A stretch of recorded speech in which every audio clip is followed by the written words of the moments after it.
New York City, 2001. No tall building had ever collapsed primarily due to fire.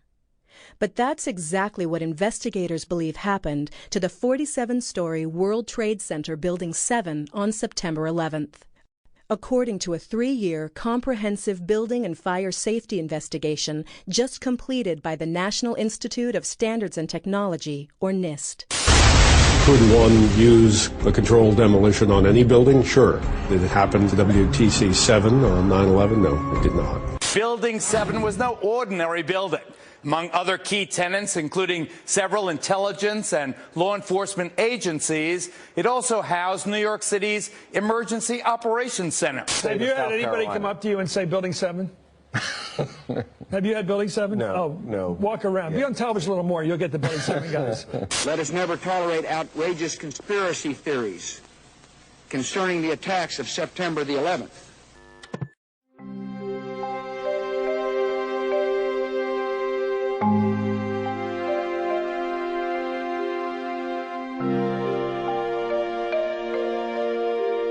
My name is Michael Ketcham.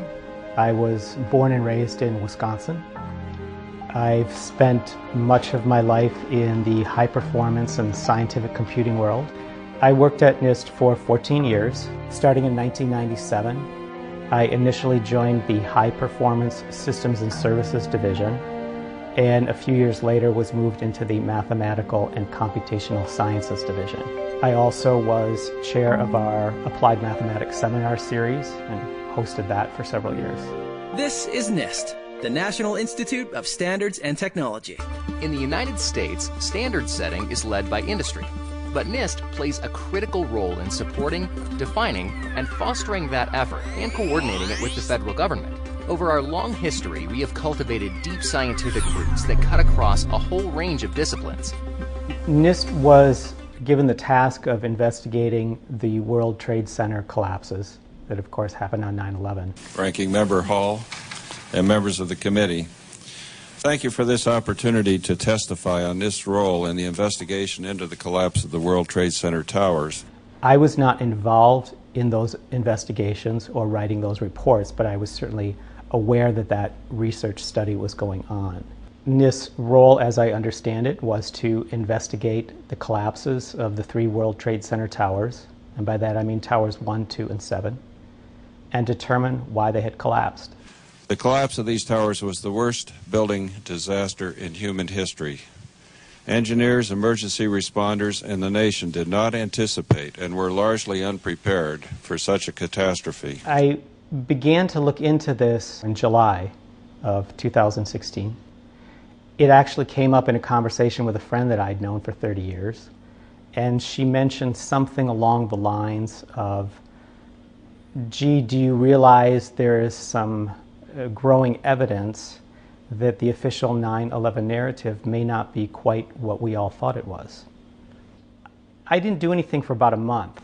I think I just let it sink in. But in the middle of August, I felt very compelled to start investigating. And in a very short amount of time, it became clear to me that NIST's investigation of the collapse of the World Trade Centers was not a sincere and genuine study. And I quickly became furious. First, I was furious with myself. I couldn't believe that I had not noticed this before. How could I have not noticed this for the last 15 years? And that fury then quickly transferred to NIST, my former employer, who I had always thought very highly of, and always felt that NIST did research of the highest integrity. So to see what they had done, what NIST had done with the World Trade Center investigation and report, left me stunned. Good morning. I'm here to summarize the findings from our 3-year study of the collapse of World Trade Center Building 7. Before I tell you what we found, I'd like to tell you what we did not find. We did not find any evidence that explosives were used in the collapse of Building 7. We ran down detailed computer simulations of blast scenarios. This size blast would have produced an incredibly loud sound that was not recorded on videos of the collapse nor reported by witnesses. You want to call your mother or something? You gotta get back from here. You know that. You gotta get back. All right. I know. Keep your eye on that building. It'll be coming down. What became immediately obvious to me was that there was overwhelming evidence that all three of those towers, 1, 2, and 7, collapsed due to controlled demolition. And the NIST reports focused almost entirely on reasons due to fire and the associated plane crashes and jet fuel. What we found was that uncontrolled building fires caused an extraordinary event. The collapse of World Trade Center 7 was primarily due to fires. What I saw was that the most likely cause, controlled demolition, was not investigated at all. In fact, it was dismissed in 1 or 2 sentences within the report.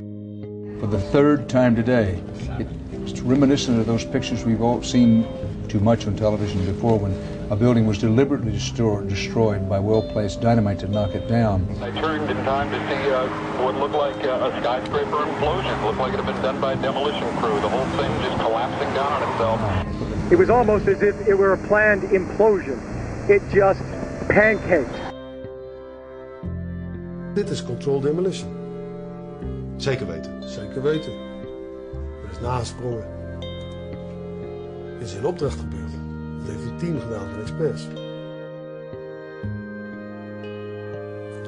This is the first time that we're aware of that a building over 15 stories tall has collapsed primarily due to fire. What is special about Building 7, and I think why it has gotten as much attention as it has, is because it wasn't hit by a plane. So that cannot be used as a reason for why the building collapsed. Now, it did have some fires. They weren't terribly notable fires. They were rather modest, in my opinion. And to complicate matters even more, there was an obvious foreknowledge on the part of some people that seemed to know that this building was going to come down. That building right there, the brown building, the tall one, is number 7 World Trade Center. I've heard several reports from several different officers now that that is the building that is going to go down next. In fact, one officer told me they're just waiting for that to come down at this point. This building is about to blow up. Moving back. Rescue workers pushed people away from the scene. We are walking back. There's a building about to blow up. Now, all these stories are not compatible. You cannot have a heavily built steel frame high-rise collapse due to modest fires. If that were the case, it would be extremely unusual for that to happen. So unusual that you could not possibly predict when or if it was going to happen.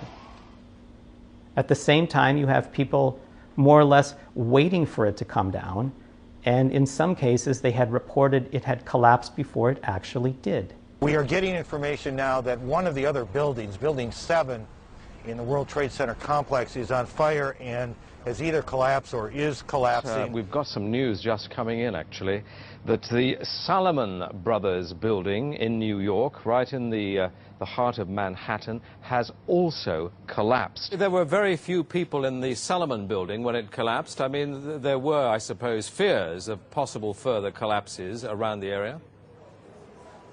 That's what you would hope, because this whole downtown area behind me has been completely sealed off and evacuated, apart from the emergency workers. That was done by the mayor, Rudy Giuliani. The point is, that building is heavily built. There would be no reason to expect it to come down. Can you confirm it was number 7 that just went in? Yes, sir. And you guys knew this was coming all day? We had heard reports that the building was unstable and that it eventually would either come down on its own or it would be taken down. We knew from the beginning of our study that understanding what happened to Building 7 on 9/11 would be difficult. It did not fit any textbook example of that you could readily point to and say, yes, that's why the buildings fell. I believe there is a quote at one point that the NIST investigators said something along the lines they were having trouble getting a handle on why Building 7 had collapsed. NIST is extremely competent. So to have NIST be baffled by the collapse of a building that had only modest fires and exhibits every characteristic of controlled demolition, if they say they were coming up empty-handed and couldn't figure it out, that's not believable.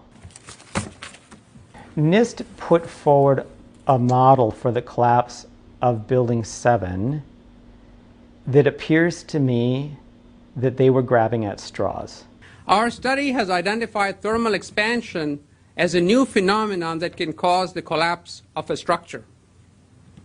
For the first time, we have shown that fire can induce a progressive collapse. Now, when I was a kid, and many people today are probably too young for this, but there was a cartoonist called Rube Goldberg. He drew cartoons of these machines that did a very simple thing in an incredibly complex way, and it was meant to be humorous. How does this door opener upper really work? You see, waiter places cat B on pile of dirty dishes A. Now cat B sees mouse C. Of course, this is a stuffed mouse because he must be used for the next waiter. It was meant to spoof the aspect of human nature that sometimes makes things far more complicated than they need to be. And these were called Rube Goldberg machines or Rube Goldberg devices. And sets off bomb G, opening door H very gently. The explanation that is given by NIST for the collapse of Building 7 sounds like a Rube Goldberg device. You could have beams that are here that are restrained from expanding, prevented from expanding because of this column here, for example, and that can buckle. And you see an example of a buckled beam right here. One column slides off of its seat on a few particular floors, and within a matter of moments, there is some chain reaction, like a set of dominoes, that brings the building entirely down. It is possible that you could have a local failure as a result of a connection failing. But the likelihood of that failure dragging the entire building in such a fashion that all the columns would fail at the same time is an impossibility. Impossibility? Yes.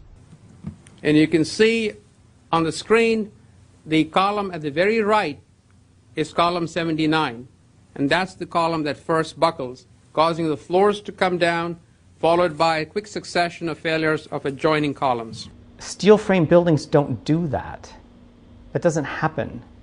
It's just fantasy land. Here's our structural model showing the building collapsing, which matches quite well with the video of the event.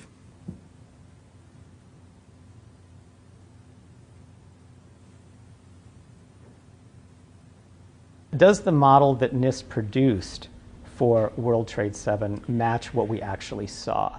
No. We heard this sound that sounded like a clap of thunder. It looked like there was a shock wave ripping through the building, and the windows all busted out.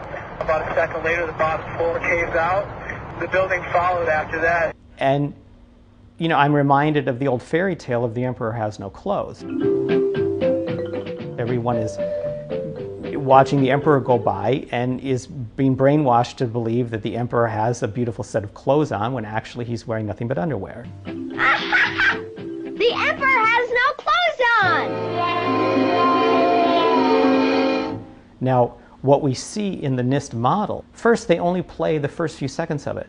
We only see a little bit of the building beginning to collapse. It is extremely atypical to build a computer model and create an animation of that model and to show only the first part of it. Why not follow through to the end? Where's the end? And what we do see doesn't match what we saw in reality.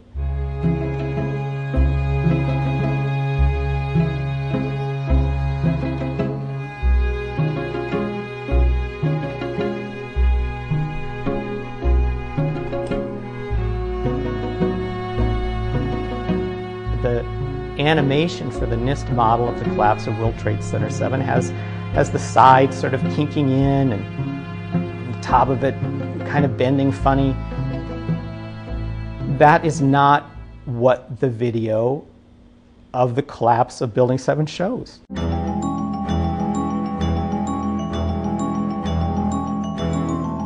Building 7 came down almost straight down.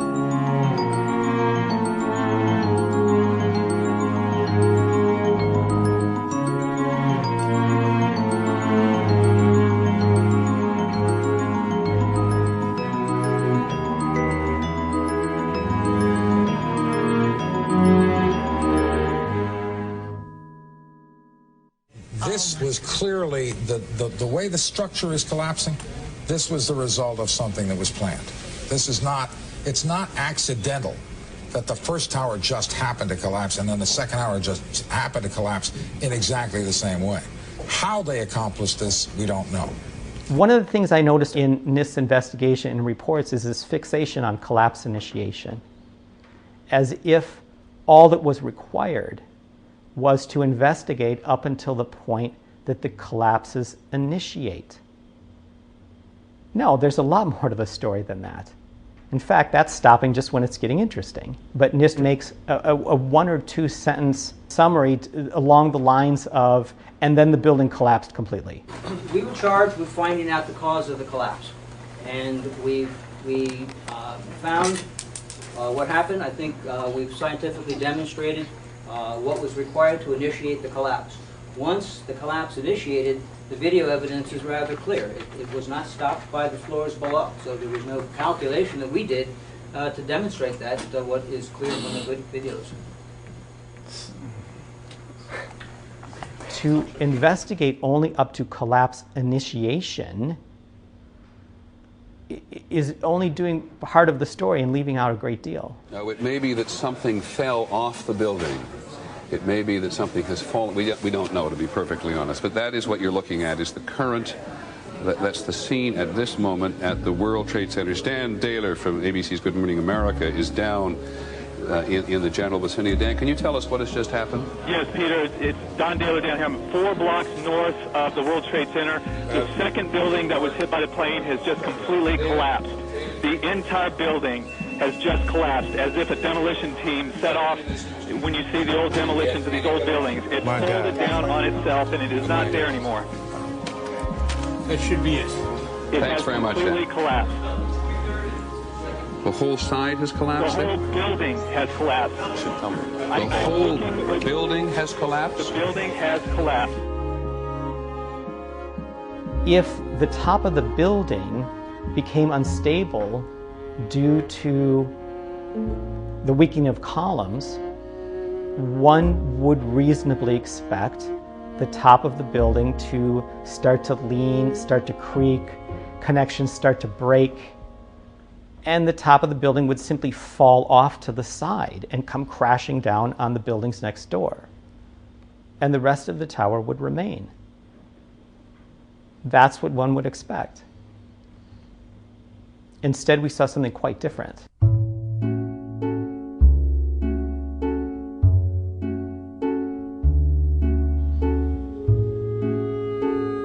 It is not reasonable to think that the weakening of some columns near the impact zone could somehow lead to an entire building collapsing entirely down on itself, symmetrically into its own footprint, with nothing left but bits of dust. That's not plausible. That's not reasonable. Watch some of the videos of the collapses. Look for several things. Look for sudden onset.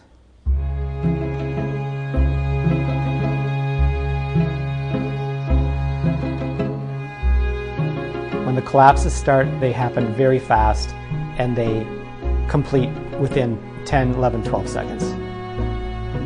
Second, look at the symmetry. These buildings come straight down, or almost straight down.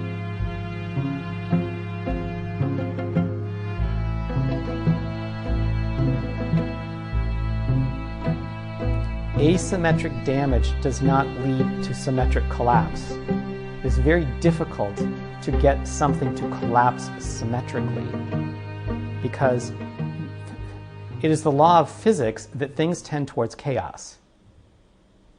Collapsing symmetrically represents order, very strict order. It is not the nature of physics to gravitate towards order for no reason. It will gravitate towards chaos. It is very difficult to get a building to collapse symmetrically.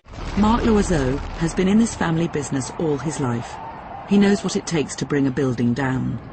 The largest steel structure we've taken down, which I think is still a Guinness record, is the J.L. Hudson building in Detroit.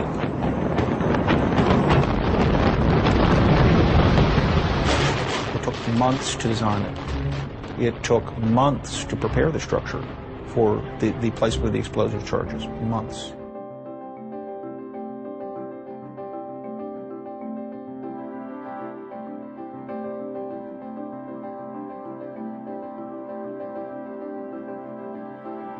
Third, look at the rubble that is left. It is not big pieces of steel, big chunks of cement. It is fine particles. Surprisingly, so little rubble. Where did all the rubble go? The concrete was pulverized, and I was down here Tuesday, and it was like you were on a foreign planet. All of Lower Manhattan, not just this site, from river to river, there was dust powdered 2-3 inches thick. The concrete was just pulverized. You have 2 110-story office buildings. You don't find a desk. You don't find a chair. You don't find a telephone, a computer. The biggest piece of a telephone I found was half of the keypad, and it was about this big.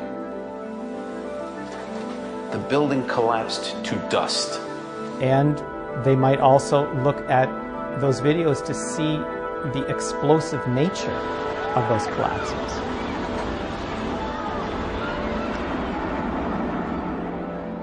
You can see essentially a wave of explosive demolition traveling down the building as it collapses.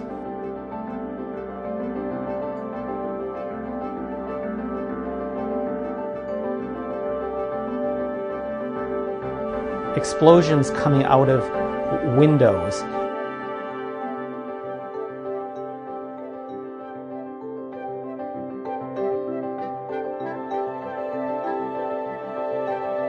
Huge chunks of steel perimeter beams flying hundreds of feet off to the side.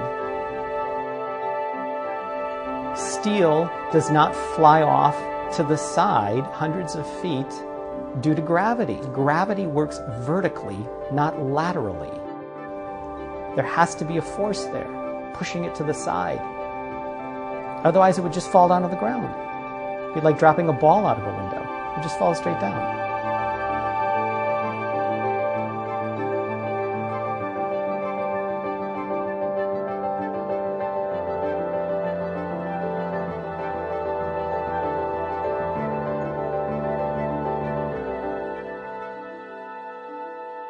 Why did NIST issue a report that seems to do everything it can to avoid investigating the most likely cause, in this case being controlled demolition?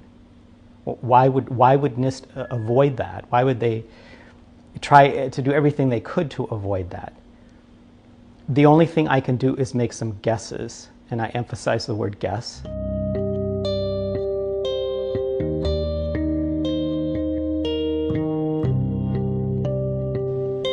Perhaps they were coerced, perhaps they were pressured. I don't know where that coercion or pressure might have come from, but it is not typical of NIST to do anything short of excellent. NIST is extremely meticulous about their research, and by necessity they need to be. That is what they excel at. This report does not fit that pattern at all. We really have a new kind of progressive collapse that we have discovered. One thing I think to understand is NIST is a really excellent place to work. And for many of the people who work there, this is a really good position and they have a lot to lose. It is not all that hard to begin to pressure people, make offers they can't refuse, coerce them, and depending on the person or people involved, that can be anywhere from very subtle to very overt. The best I can do is speculate that something of that type happened. We conducted the study without bias, without interference from anyone, and dedicated ourselves to do the very best job we could. And in fact, I would suggest that the public should really, at this point, recognize the science is really behind what we have said. So why didn't I see it? I think the painful truth is that I was living in blindness and ignorance as to what had actually happened. I didn't give it much thought. I heard the official narrative, and like many people, I believed it. Do you know anything about the cause of the explosions that brought the two buildings down yet? Was it caused by the planes or by something else? We believe that it was caused by the after effects of the planes hitting the buildings. We don't know of an additional explosion after that. And I am ashamed to say that, but that's the truth. Once I took a look at it, it leapt out at me. This was not a case of some subtle differences or subtle discrepancies or differences of scientific opinion that needed further investigation. This was glaring, clear cut. Getting behind a car.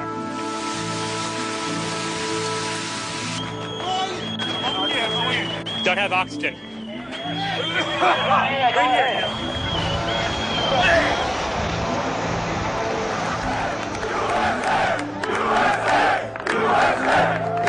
I think what has allowed the official story to stand for this long is a combination of several things. One is complacency. Another one is fear. And the third is ignorance.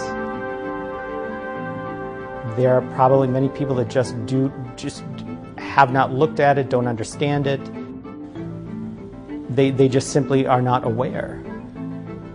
In other cases, it's complacency. They have a sense of what might be going on, but they're maybe not too interested in putting the effort into finding out. And there could be others that have a very strong sense of what they think is going on, but they are gripped in fear, they're paralyzed in fear. The reason that I have spoken out about this is very simple. I spoke out because I believed it was the right thing to do. I have no other motive. It would be nice at this point if someone who is currently a NIST employee would also speak out, but that is up to each individual there to decide. What I am seeing is that with respect to the World Trade Center collapses, the official narrative is beginning to unravel.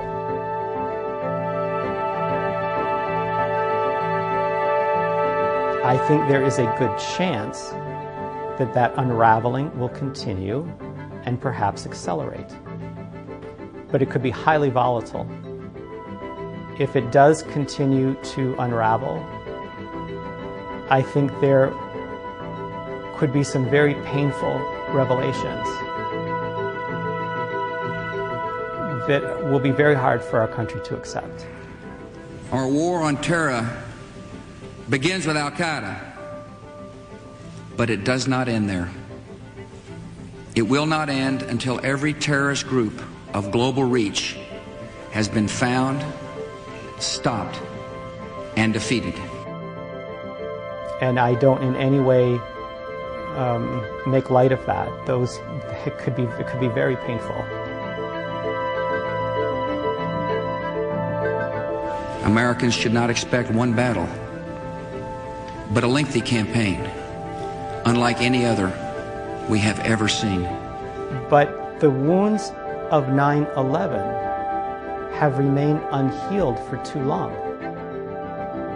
And they are festering and rotting, and they are infected.